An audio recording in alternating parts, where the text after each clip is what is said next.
అందరికీ ఉపాధి హామీ పథకాన్ని పెద్ద ఎత్తున ఈ రాష్ట్రంలో ఆనాడు కరువు ప్రాంతాల్లో శ్రీ అటల్ బిహారీ వాజ్పేయి గారితో 50 లక్షల మెట్రిక్ టన్నుల ధాన్యాన్ని తీసుకొచ్చి ఈ ఆంధ్రప్రదేశ్ యొక్క ప్రజలకి పంచినటువంటి ఘనత ఆ రోజు నరేంద్ర మోడీ గారికి, మన ముఖ్యమంత్రి చంద్రబాబు నాయుడు గారికి దక్కుతుంది.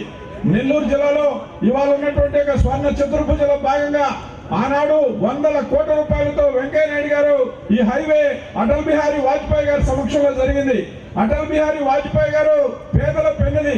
ఈ దేశంలో అన్నపూర్ణ పథకం పెట్టి 10 కేజీల బియ్యాన్ని ఉచితంగా ఇచ్చినటువంటి మహానుభావుడు మన యొక్క అటల్ బిహారీ వాజ్పేయి గారు.